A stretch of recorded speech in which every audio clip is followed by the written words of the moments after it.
Welcome to Conversations. I'm Muqtadar Khan, your host, and today I'm going to talk to you about Prime Minister Modi's visit to Japan.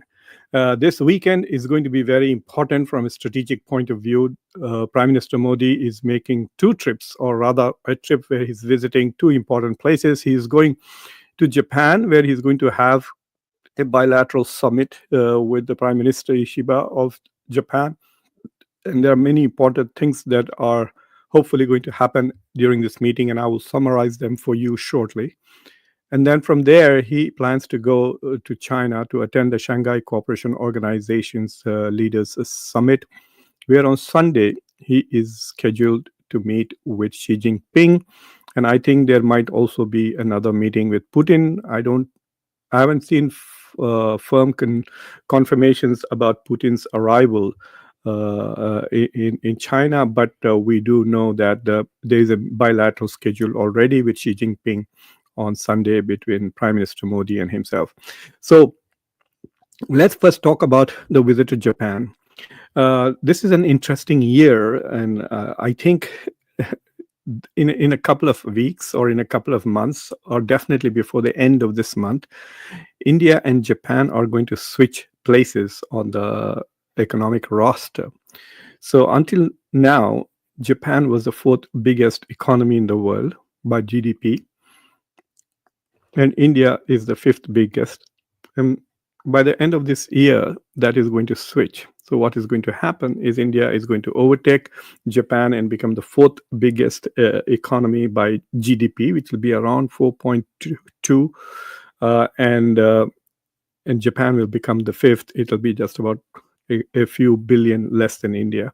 So India will be $4.2 trillion and Japan will be around 4.18. So it's an interesting year where I wonder how the Japanese think about it. Obviously, in India, there will be celebrations and people are excited about this. So we will be wondering how the Japanese people think about it. I did try to look for some Japanese opinions, but I did not find any. If you know of any articles written by any scholars or policymakers in Japan as to how they view that Japan has now become, Japan has gone from being the third to the fourth and fourth to the fifth. The Germans overtook them very recently, that was last year, and now India is overtaking them. There is still much distance with Britain, but at this rate, it is quite possible that Japan will soon be out of the top 10 economies in the world if there is no major course correction, and there is no possibility of that in the near future. If you look at, for example, debt to GDP ratio, Japan's debt is 250% of its GDP. People talk about debt problems for India, for the US, which is about 130%, 120%. So for an economy of $30 trillion, our debt is around $37 trillion. But Japan, for an economy of just $4 trillion, its debt is $10 trillion. But it does have investments. But anyway, the agenda is very interesting. One agenda is obviously the review of bilateral relations. How is our trade? How is our economy? How are mutual investments? How are the cultural relations, etc.? So that will be the one aspect of it. The second is review of Quad. They are expected to make a joint statement about Quad, and clearly, with India's deteriorating relations with the United States, there are many questions now about Quad. Is Quad alive yet, or is the Quad dead? India is expected to host the Quad Leaders Summit this year, and a couple of months ago, when Dr. Jaishankar was here in Washington, D.C. to attend the Quad Foreign Ministers meeting, it was clearly announced that Donald Trump had accepted the invitation and was going to attend the summit in India. But now, given all that has happened in the past few weeks, since Donald Trump imposed massive tariffs on India, we don't know what the status of Quad really is. And so we'll see what happens. It is quite possible that maybe JD Vance will come and attend that instead of Trump, or maybe even Trump will come. But anyway, the second issue that they're going to talk about is Quad. The third is the bullet train. It's a big idea that there's basically Japan is going to invest in a bullet train from Mumbai to Ahmedabad by 2030, so in the next 5 years. And of course, the biggest item is that Japan is expected to announce $68 billion of investments in India. Now, it is very interesting that a smaller economy is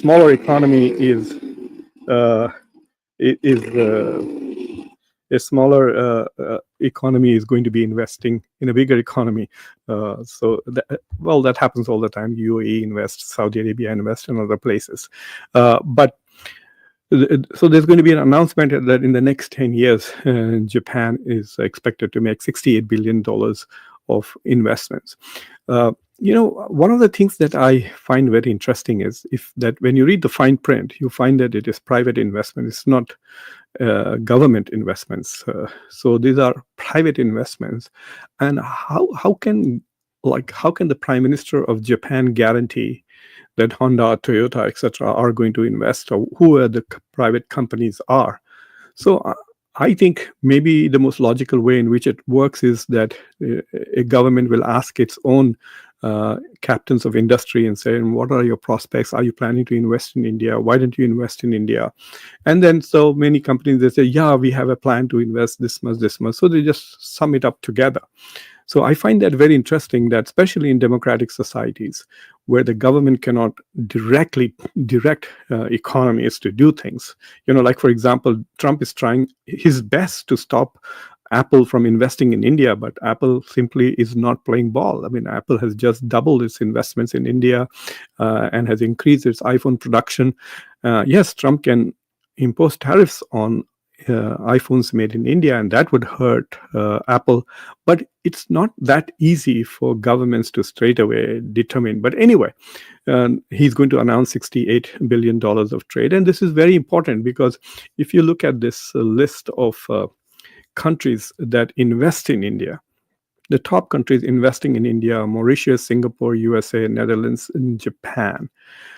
So now, please keep in mind that Mauritius, Singapore, and Netherlands are not really genuine investments. I mean, the money is real, but these are all what they call as roundabouts, or basically Indians taking money abroad, especially to Mauritius and Singapore, and then bringing that same money back as foreign investments. So, for example, let's say you're a billionaire in India and you want to build a cycle factory and it costs you $1 billion. So instead of directly investing $1 billion in the bicycle factory, what you do is you take this money out, you take it to Mauritius or some other foreign country with whom India has, it's called treaty shopping. So there are some countries with which India has treaties for tax exemptions or benefits. So then you bring the money back, say from Mauritius or Singapore or Netherlands, back into India to invest in the bicycle, and then you get lots of tax benefits, etc. So it's called roundabouting, and so Mauritius, Singapore, and Netherlands are not really serious. So basically, the two biggest investors in India are US and Japan. And if you look at the Japan's total investments has been $43 billion in India since in the last 25 years. So from the beginning of this century, Japan has been investing, and it has invested $43 billion. And the US has invested about $67 billion. So the US is the biggest investor in India, foreign direct investor, followed by Japan. So therefore, it is very clear that the Japanese relationship is very important to India, because Japan has been consistently investing in India. If you remember, the first interesting car that we got, other than Ambassador and Fiat's, was the Maruti Suzuki, and Suzuki started investing in India. Hello, Moses. Once I finish my narrative, that presentation, then I will be happy to read your comments and take your questions. So hang in there, folks. So that's one thing that to keep in mind, that Japan has been a consistent, a regular investor in India. And so it's a very reliable partner. I just wanted to correct something that's being stated in the media regularly. So you must be reading this, that in this Prime Minister Modi's trip to Japan after 7 years, and it is being emphasized because this is also Prime Minister Modi's trip to China after 7 years.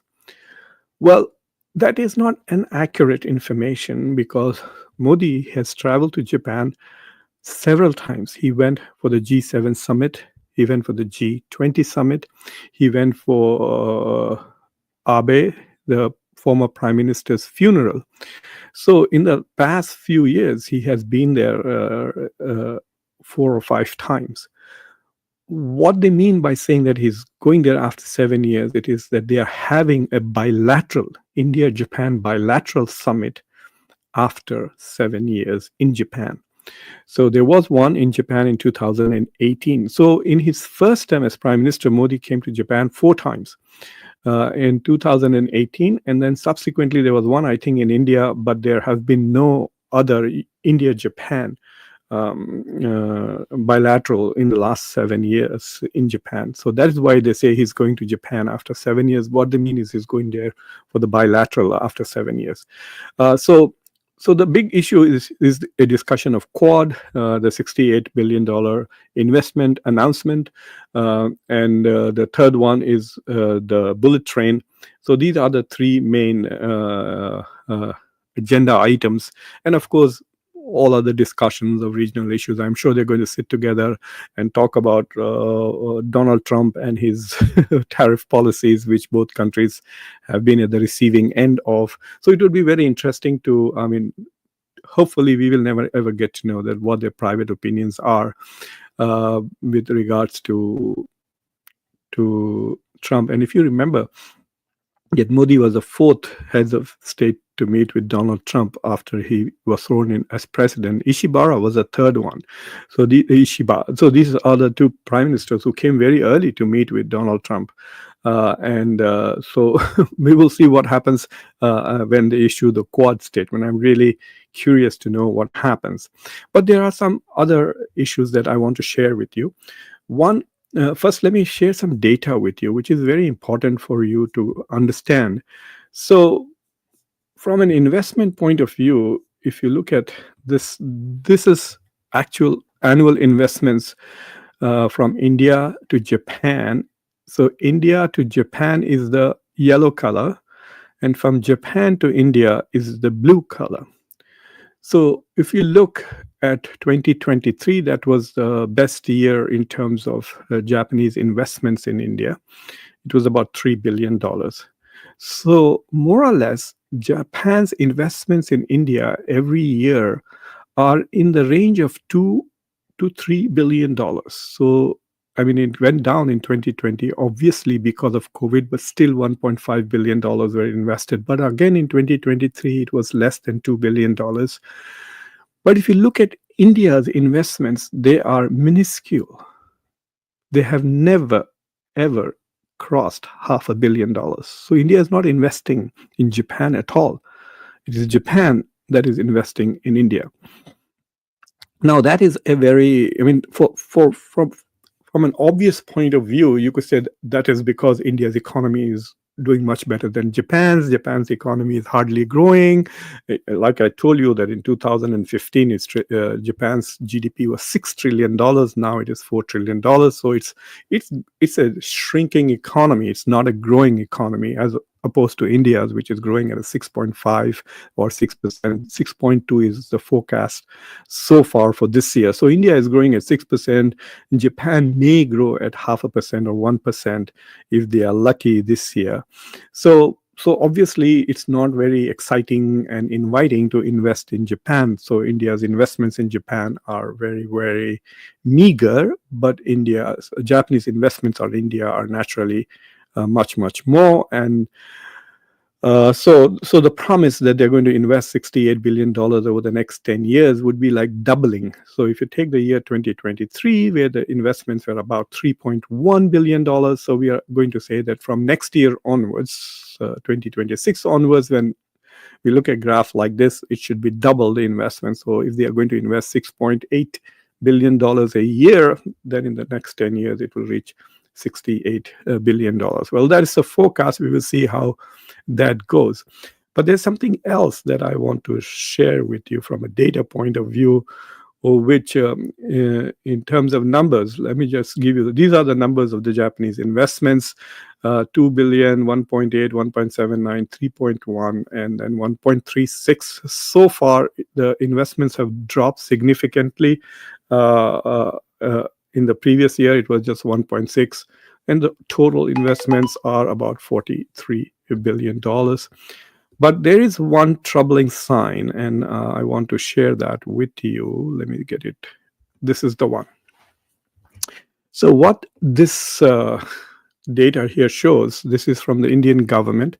A lot of people, when I share information that mainstream media does not share with you, people assume that I'm cooking it up or something like that.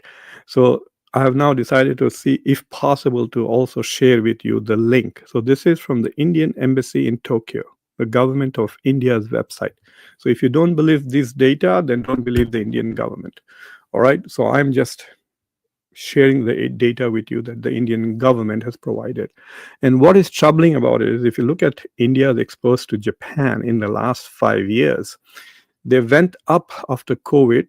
It was 4 billion, then it went up to 6 billion, and then from 2021 it is a steady decline.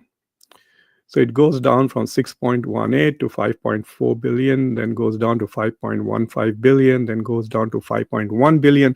And remember that these are in nominal numbers, so I'm not adjusting them for inflation. Otherwise, the decline would be steeper decline.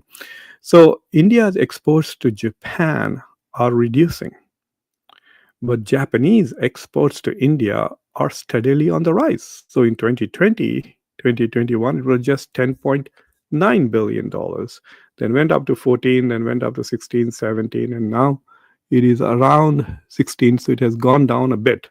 But if you look at the total trade, which is around 21, 22, India has a huge deficit of over 10. So it's like, if the total trade is $21 billion, India's exports are only 5, and Japanese are over 16. So there again, India is running a huge trade deficit.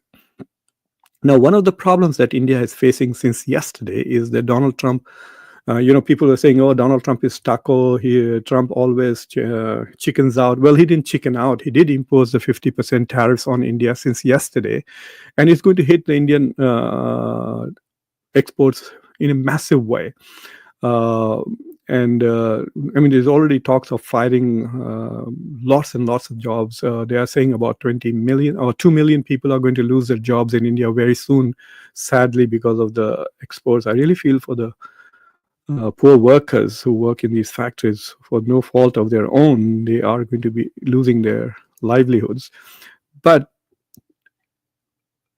can India diversify its exports to Japan? So some of the stuff, I don't know whether the jewelry is jewelry and diamonds and gems, etc., which were being exported to the US, can they be redirected towards Japan to offset the trade deficit here? But remember one thing, because even Japanese government got a pretty good deal of only 15% on its exports. Japan's exports to the US, cars alone are $150 billion. And there is a tariff on cars on 15%. So I'm sure that they will be exporting lesser and fewer cars to the US. And they will be desperate to send them to India. So if you notice, the Japanese see India as a very good market to export their stuff to India. And I think this promise of investments, at some point, somebody in the Modi government is going to say, look, he said, we are a country with huge trade deficits with everybody. With all the top 10 countries, if you see, India has a trade deficit except the US. So if America can impose tariffs and increase tariffs to reduce trade deficit, can we do that? So somebody might look at it and say, oh my God, the Japanese are not buying our stuff. We are buying a lot of Japanese stuff. The Japanese companies are making a lot of money. So let us put some tariffs on Japan or demand that Japan reduces the deficits by buying more stuff from India.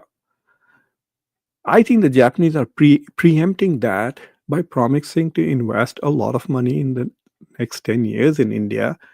And so India is not going to rock that boat because then they could lose those investments.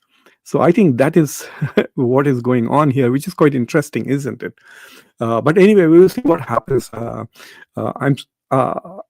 I will look at this again next year, inshallah, because this is very critical. Because I think the Japanese economy is going to continue shrinking, and they also have a lot of problems. The U.S. tariffs, even at 15%, are going to really hurt, and if they don't fulfill a part of the promise of the $550 billion that they are going to invest in the U.S. Like, for example, if by next year they haven't invested 100 or 50 to $100 billion, then there will be much more serious questions that will be asked of the Japanese by the Trump administration. And these guys, especially the people like Peter Navarro is one of the nastiest persons in the Trump administration, and today he called the Ukraine war as India's war. So people like them could actually turn on Japan the way they have turned on India. So anyway, we will see how this thing goes. I'm very curious. So I'm not very impressed with that bullet train project, whether it comes or not. But these are one-off things. These are vanity projects that the government is going to use them to show off for election purposes, etc. But the big question is, will there be steady doubling of Japanese investments in India? They are averaging less than 3 right now. They have done about 43 in 25 years. So you can do the math for yourself. But that will be a sort of boost into the Indian economy. It also tells you that the Japanese have confidence in the Indian economy, and that should also help others gain confidence to invest in India's economy. So that's one thing that for us to look out to, what happens in the next 2 days in Japan. And the second one is, what is the actual statement, the wording of the statement on Quad? The Quad paragraph would be very interesting to see. And if there's any reactions there's already lots of reactions here from American commentators on the scheduled meeting with Xi Jinping. I'm curious to see how some of Trump administration's, the government officials, not people. I mean, I'm an American too, so you can see my reaction to this. But I want to see how the administration people talk about this particular meeting on television, or whether they just don't comment on it at all. So that would be very interesting and curious to know. So that's as far as my presentation goes for today, and I'm getting better. I'm trying to aim for 20 minutes, and I did finish in 23. So now I'll be happy to read your comments and questions, etc. And then Sohan Roy, I will do this video. I will record this video. After I finish with the discussion, I will record it in Hindi, and I will post it on my India channel. Hindi. My India channel is Conversations 2025. My main channel is blocked in India. The mother of democracy has blocked my channel because they're afraid of my analysis. Like, for example, I guarantee you that nobody in the mainstream media will tell you in the next 2 days that India's exports to Japan have steadily declined in the last 4 years. The data that I pointed out to you. So that's why they blocked my channel, because I share data. And like I said, that data is from the Indian embassy in Tokyo. You can go and take a look at it. I provided the link also for it. So yeah, but I will post it in my Hindi sometime, maybe. It's already very late in India, so I will post it tonight. So early morning tomorrow, you can see my Hindi commentary. Since I will record it a little while, I will also have some more updates to it. And Vivek, The Japanese negotiator. Well, the Japanese deal has been done, Vivek. So I don't know what the negotiations are about. We will take a look at it. I mean, the agreement was that the three items on the US Japan deal was that the tariffs will be at 15%. If you remember, all the countries which were initially tariffed at 25%, they bought a discount. So Japan paid 550 million to go from 25 to 15, promised to invest $550 billion, and its tariff went from 25 to 15. EU promised to invest $600 billion and buy $750 billion of US oil in the next 3 years, so 250 billion every year. And that is enforceable, I think, by Donald Trump. And so they got a 10% discount from 25 to 15. South Korea went from 25 to 15. They promised, I think, $100 billion of investments. Indonesia went from 40 to 19. They promised to invest $50 billion in the US or buy $50 billion worth of planes and stuff like that. For Japan, the deal was it will invest 50 in the US. It gets a 15% tariff, and Japan reduces all tariffs, like Europe, like South Korea, on American goods to 0%. So that was the deal, and we will see what happens. I will look into it as to why the Japanese negotiator canceled his visit. There are lots of interesting things going on. So, for example, the South Korean president was visiting Donald Trump. At the same time, South Koreans were also meeting with China. And the same thing is happening with Japan. So all these countries are also now scrambling. Basically, they're looking for other markets to redirect some of their exports they are going to lose. The US in the second quarter, if you look at the US economy in the first quarter, it showed 0.5% decline. In the GDP shrunk by 0.5% in the first quarter. But in the second quarter, the US GDP grew by 3%, which is terrific for such a big economy. Like the US is $30 trillion. So 3% of $30 trillion comes to pretty high, $90 billion. $900 billion. So close to $1 trillion. So the US economy grew by that much in the second quarter. But what was interesting is that GDP is composed of domestic government spending, investments, domestic consumption, and trade deficit. If it is negative, it reduces the GDP growth rate. And if it is positive, then it increases your GDP growth rate. So because of tariffs, imports into the US have been reduced. As a result of that, the US is showing higher growth rates. So we will see what happens going forward. Sir, can the GST reforms offset the US tariff impact on GDP? Yes, it has to. This is Ananya Bhasina. That's a good comment. Let me give you an example. I have a very good friend who exports natural oils to the US. So he has a small company and he exports oil to the US. So I asked him, do you sell at home? He said, no, yeah, it's such a pain, this GST, stupid business. You have to predict how much you're going to do. You have to pay in advance. So a lot of people find the GST very exploitative, very expensive, 18%. And it's a pain generally. So he decided not to sell in India at all because of just to avoid the pain of dealing with the GST administration and actually the rate, which is very high. And so he says, I just export. So I produce only what I can export, and says there's no GST. He just bypassed the GST to export all that natural oil to the US. Maybe I should call him tonight and ask him what his plans are, because now, because of 50% tariffs, and remember, it's not just 50%. It is on some items, it is less. Like iPhones have no tariffs, pharmaceutical stuff haven't got the tariffs. But on a lot of things, it's much more than 50. Like, for example, solar cells, the tariff is 64%. On some stuff, it is 62%, and so on and so forth. So those who can't sell now abroad, they will want to sell at home, or they'll have to shut down. And so if GST reforms take place, if they make GST easy, less expensive, less headache, less pain, then this friend of mine who may not be able to export as much oil as possible to the US may decide, okay, I'm going to now do it at home because GST is less of a headache.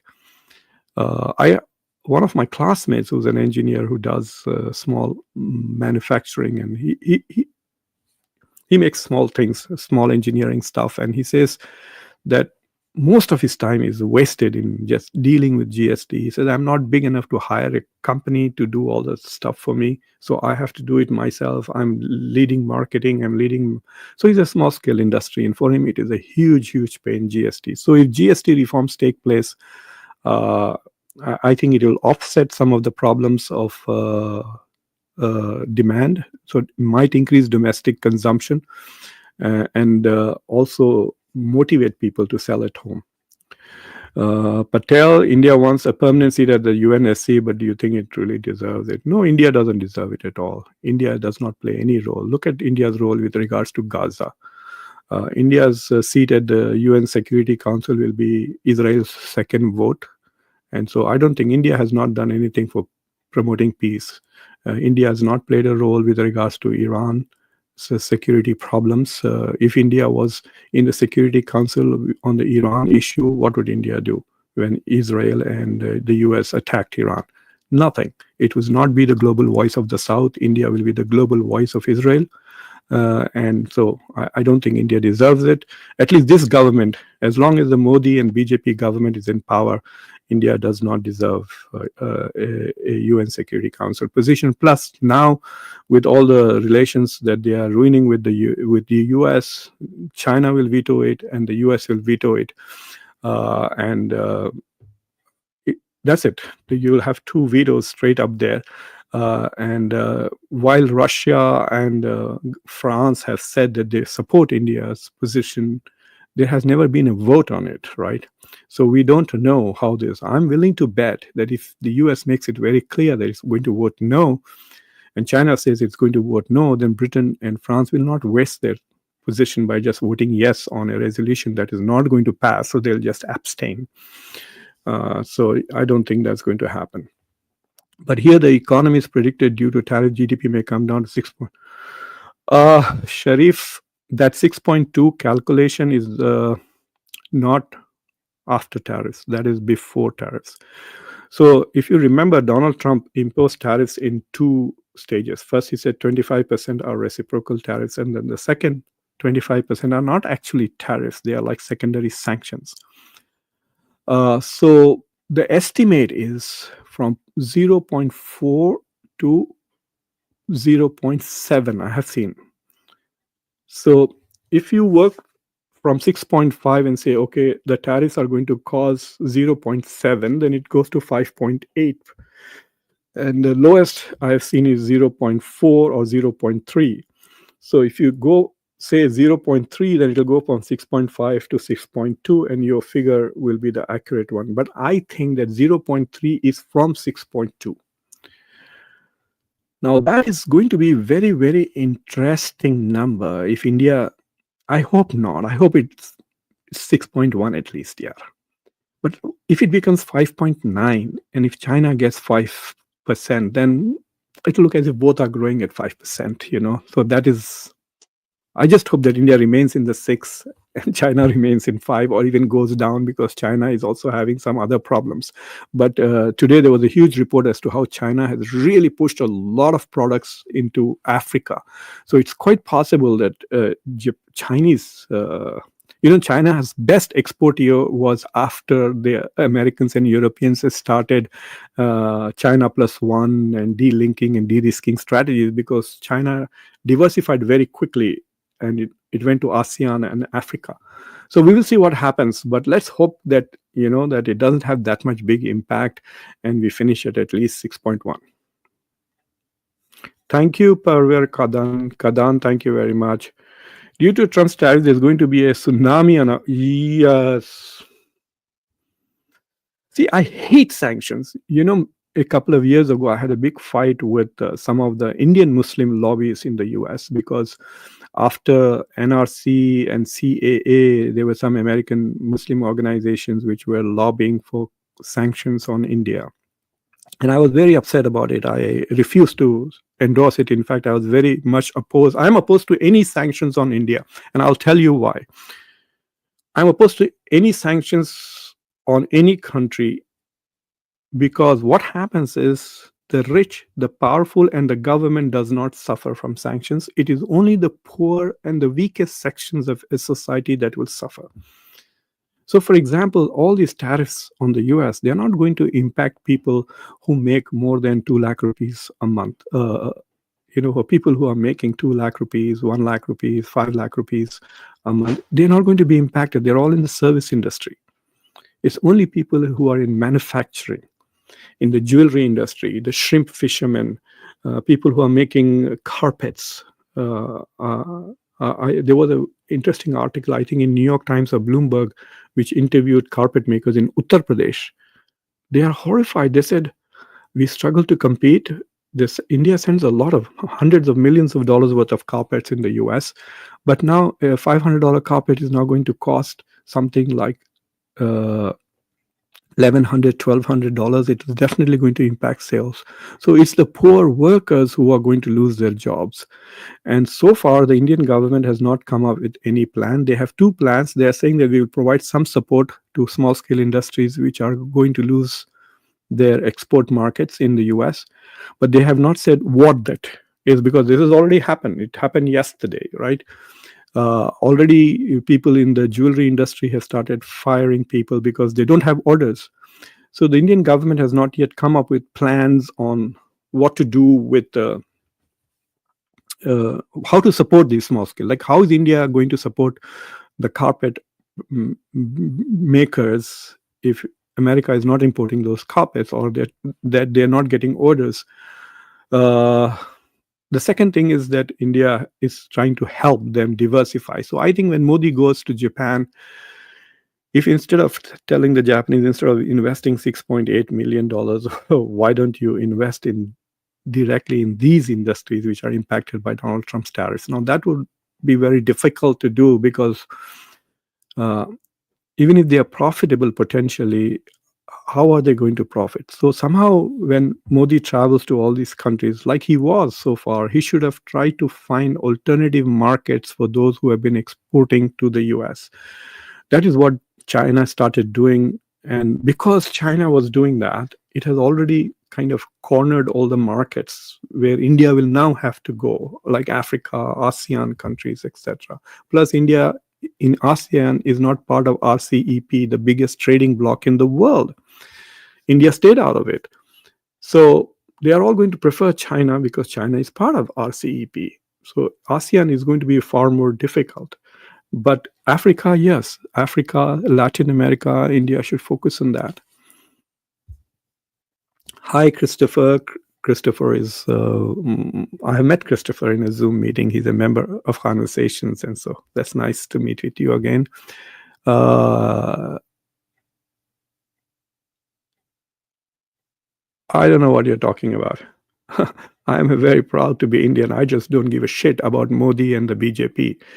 Your problem is that you confuse India with Modi. I don't. Okay? There was India before Modi, and by God, there will be a much better and beautiful India after Modi. I don't know what you're going to do when Modi retires or dies, but let me tell you that. Okay? What, Swami? What is rubbish? I did a whole show on that. I called Trump a communist. Go and take a look at the show in which I said, who is the biggest communist, Mamdani, Modi, or Trump? And in that, I talked about Trump's ownership of 10% of Intel. It is like owning the mode of production, like they do. And that's a communist owning public sector. It is trying to make Intel a public sector company. He's the biggest shareholder now, the US, and then taking 15% profit from NVIDIA. for and giving them license to sell chips to China. I mean, I've already done that. Just because you have not seen my shows, and I've done it in both languages, in Hindi and English, so you have no excuse to come here and make these comments highly ill-informed. Uh,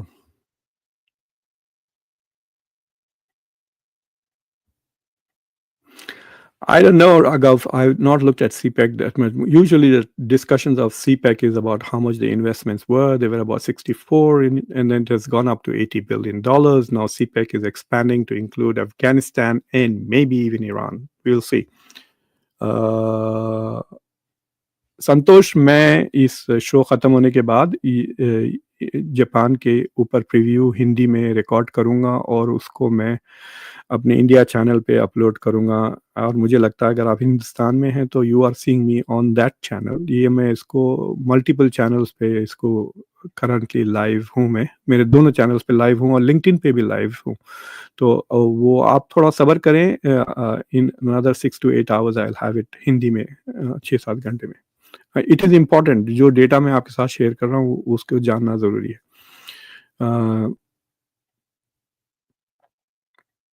I don't know what people keep coming and taking.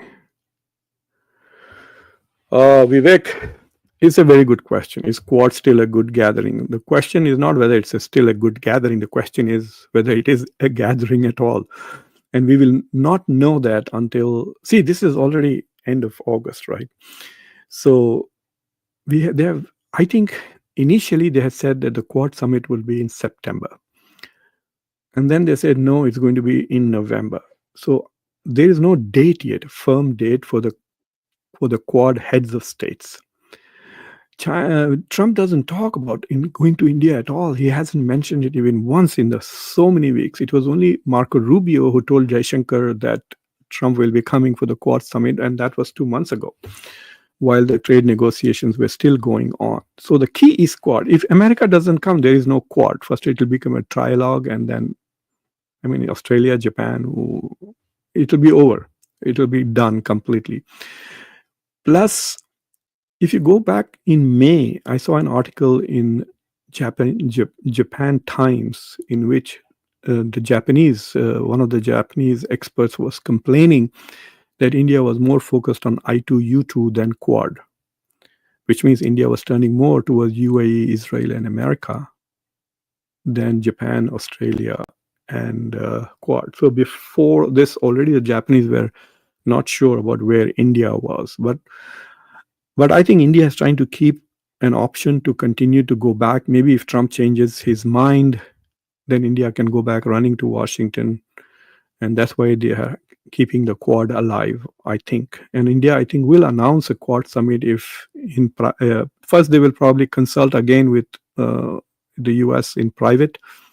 And if Donald Trump confirms that he's coming, then they will announce a Quad leaders summit. But if they don't get a confirmation, then I don't think we will hear anything about the Quad summit. But Trump is talking about going to China quite a bit. And even yesterday, he talked a lot about going to China. And he's saying that Xi Jinping has invited him. He's thinking, and previously, they had announced that a big delegation of the US will be going with Trump to China. China also, Japan, sorry, Trump also got into a big trouble with the MAGA crowd yesterday because he said, I'm going to allow 600,000 Chinese students in the US. Right now, there are 277,000 students. That was two or 3 months ago. So we don't know how many Chinese students' visas have been canceled, how many of them have been forced to go back to China. But now Trump says he's going to allow 600,000. While the embassies are not giving visas, the State Department is canceling visas. Trump is saying, I'm welcoming. So we'll see what happens, because a lot of things that Trump is saying may not translate into policy, but some things are. So it's a bit difficult to predict which of his statements will become policy and which of his statements will not become policies, you know.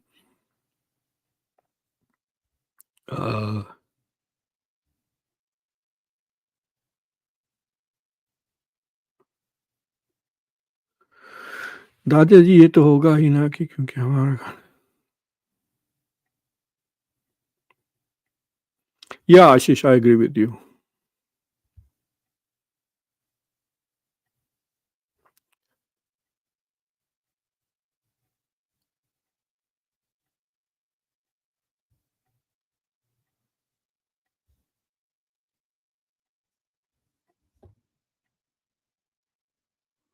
Oh, Lala Khan, that's an interesting question. Does America want regime change in India? Actually, I don't know where you are. Well, from the flag, it appears that you are in India. So the more interesting discussion that is going on in India is about whether RSS wants regime change in India, whether they want to get rid of Modi and bring in a new face. In fact, it is quite possible that RSS might want to get rid of uh, all three of them. That is Modi, Amit Shah, and Dr. Jai Shankar. So there's all of these discussions going on. This is September 10th is Mohan Bhagwat's birthday. He will be 75. He's expected to retire. And on the 17th of September, Modi will be 75. It was Modi who made the rule that everybody should retire at 75. But obviously, he's not going to retire at 75. So, will there be enough pressure on Modi to retire? I think the Bihar election is critical. If BJP does not win the Bihar elections, then there will be a lot more pressure from inside the government on Modi. The US really, I mean, Donald Trump currently is very unhappy with Modi personally because of the phone call that they had on June 21st, I think.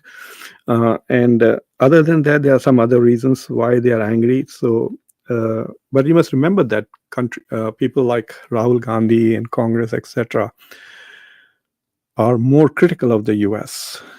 The most pro-America government has been the Modi government.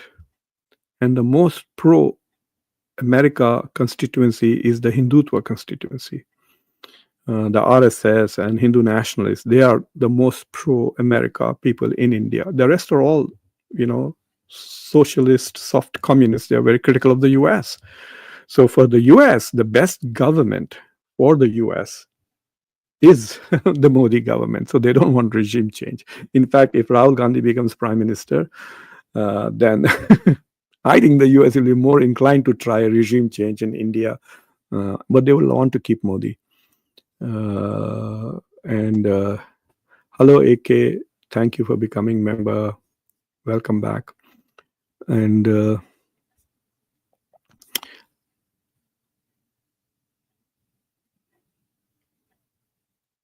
thank you, Spiritual Guru, for your comment. H1 visa should get tougher for India. Getting H1B is going to be tougher, but also renewing H1B is going to be tougher. See, there are several things happening, right? So for example, Doge came and fired a lot of people.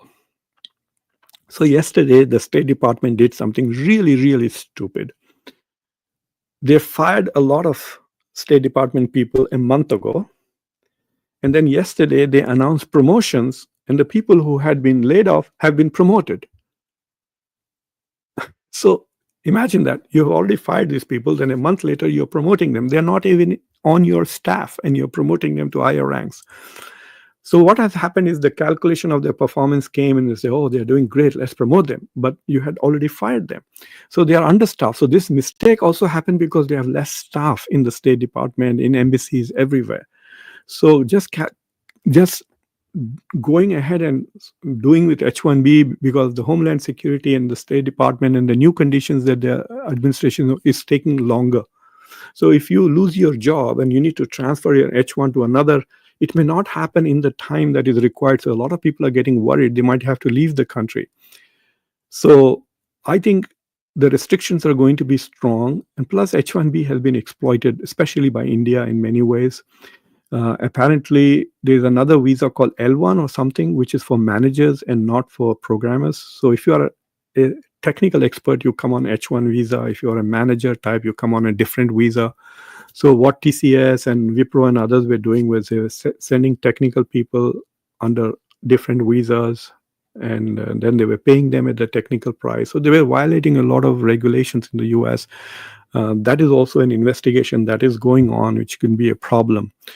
But it is going to be easy to see what is going to happen. H1B people are also getting very less pay increasingly. So some of the salaries that they get, American students will not take those jobs. So for companies who are not using H1B, One is, if you're really skillful, then there's no choice. You have to bring the person that you want.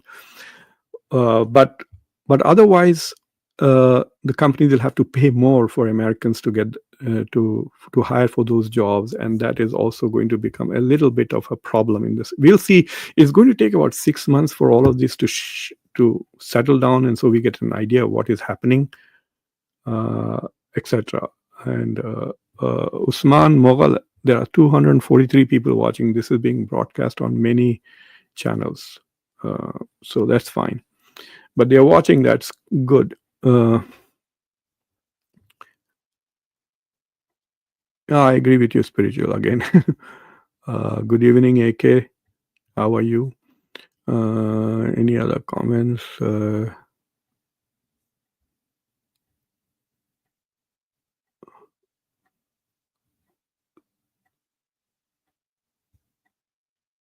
Yeah, footwear, shoes, everything. And that's 50% on that. It's not just that. It's on those stories. But see, if nobody buys Kolhapur chappal in America, it's not a problem. We are getting flip-flops from, we'll get flip-flop from Japan, or we'll get flip-flop from Pakistan. Pakistanis also make chappals like Kolhapuri chappals. That will come at 19%. We might get some on even slightly lower tariffs from other countries, which are at 15%. So I think that it's not a problem. Like, it's only China with its magnets and rare earth materials who is able to push back. The only important thing that India really sends is pharmaceuticals, especially generic drugs. So India sells, it is very interesting. Listen to this very carefully. In terms of volume, India is sending 47% of all drugs that America imports. Okay? So what India is importing, what US is importing, nearly half of the drugs, pharmaceutical drugs, not drugs as in drugs, pharmaceuticals, medicines, are coming from India. But in terms of price, cost, it's only 6%. So 94%, which is the more expensive medicines in US is importing from somewhere else. So for the US, they are looking at it and saying, it's right now there is no tariffs on pharmaceuticals. So that is fine.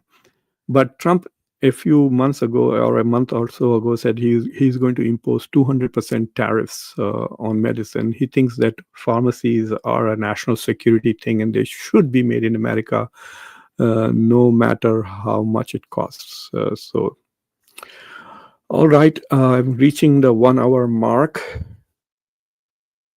Oh, Vatsal Sharma. And just as I'm thinking of leaving, someone asks a good question. Vatsal Sharma. Very good. So, Vatsal, I did a show a couple of days ago, and that show is being actually, I wanted to share with you that I'm also now kind of, what do you call it?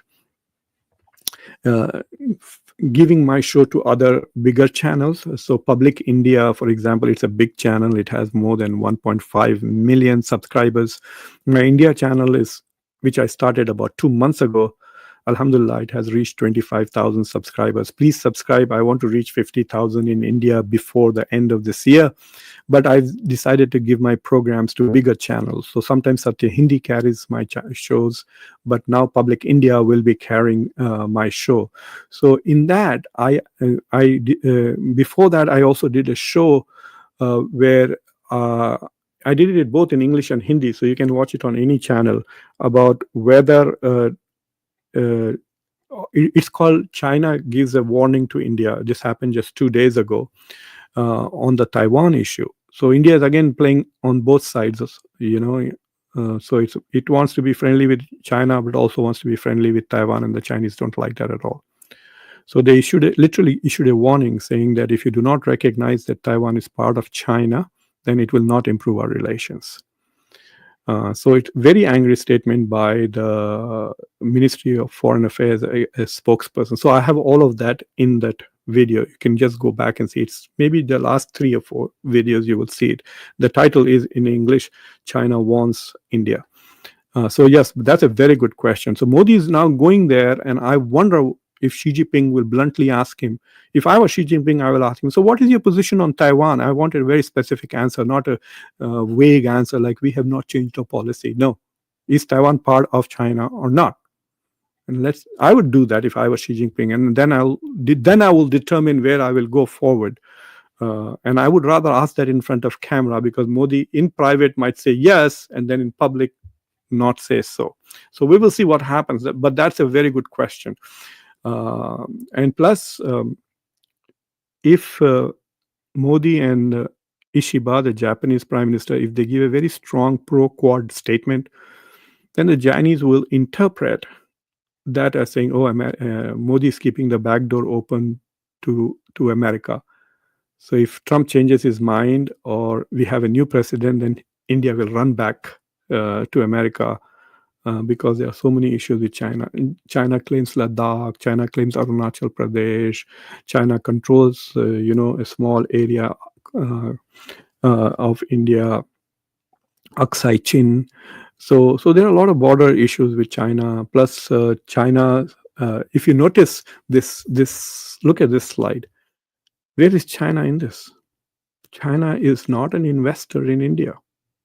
China is not investing in India at all. It's not in the top 10. So it's not investing in India, and they are saying that it is creating some barriers to India's growth. There were reports that China has ordered all the technicians who work in India's Apple factories to come back to China last month. So China is creating barriers to India's development. I spoke to a Chinese scholar, and he said, we're not worried about India militarily because they don't think India is militarily strong. And after Operation Sindoor, I think they feel confirmed that India is not a military threat to China. But they do see India as an economic threat to China, especially if the China plus one policy would become successful. But unfortunately for India, the China plus one policy is being exploited better by Vietnam and Mexico. So if you go and see, a lot of investments have gone into Vietnam and Mexico more than India. And the trade between Vietnam and the US and Mexico and the US has increased significantly. Mexico is the biggest trading partner of the US now, bigger than Europe and bigger than China. And Vietnam's has got a good deal, just 20% tariffs.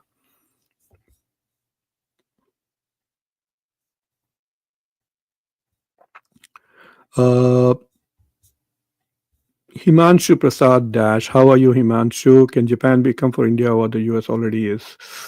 Well, Japan is a strategic partner, isn't it? India and Japan are the two biggest democracies in Asia. They are also the top, in the world, they are the top 5 economies, 2 of them. And then in Asia, they are also in the second and third spots in terms of economic size. So, plus, like I said, they have trade, but the trade between India and Japan is not very high.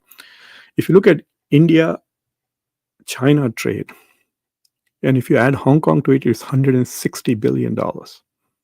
Without Hong Kong, it is about $130 billion, India and China.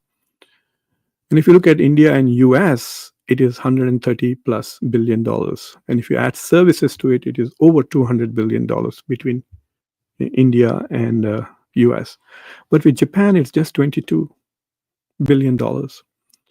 So China and US are 6 times bigger than Japan as a trading partner.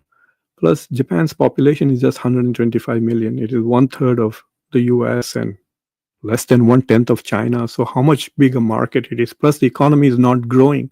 That's another problem, right? So I don't think Japan can replace India as a strategic partner. US straight up, but it can offset something if India can export more to Japan. Then maybe that is the only benefit I see. And if those investments from from Japan keep coming into India, that is the second benefit. But if you notice, like I showed you, that the exports from India to Japan have been reducing. So India exported $6 billion in 2021, and then it went to 5.48, 5.15, 5.1. It is declining. So while India's trade with the US was going up, but how is this going to be, offset it is difficult, but it's a good idea. Rohit, how are you doing? Rohit is also a member. uh, Hi Rohit, how are you? I'm seeing yours and I'm answering it. I think you're on the India channel. I think no, I don't know. I'm sorry, I can't tell which channel. So I'm getting questions from three sources: LinkedIn, and my global and local challenge. So I can see Himanshu Prasad Dash. These are all members of conversation and my dear friends. Yes, I do. I'm not seeing comments we are discussing now. Oh yeah, that is true. Yes, you are not seeing those comments because of they're on a different channel. I'll try to see if I can find some way of dealing with that situation. AK has become a new member. I thought AK was already a member. Lakshmi, how are you, Lakshmi? Yeah, hello, Dr. Khan. I'm doing fine. Uh, Good evening to all of you. All right.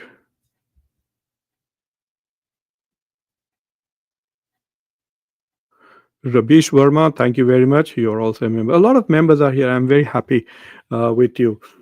I just want to tell the members that I'm traveling to Chicago and I will be in Chicago next 3 days. If you're in Chicago, definitely send me a message at askprofkhan@gmail.com and we will try to see if we can have a cup of tea. I'm at a convention, so I won't be able to schedule the Zoom meeting for this weekend. I will try to do it for next weekend. Uh, and lots of interesting comments, discussions. All right, guys, 1 hour. And so thank you very much for watching Conversations. If you have not subscribed to the channel, please subscribe to the channel. I'm sure all of you have WhatsApp groups. Please forward this on your WhatsApp groups. And please ask people to subscribe. I want to reach, inshallah, 200,000 subscribers on my global channel. And 50,000 on the India channel. The India channel is growing faster. I'm now getting more views for my smaller channel than the bigger channel. But nevertheless, I really need your help. So please support Conversations. And thank you very much, all of you. Bye.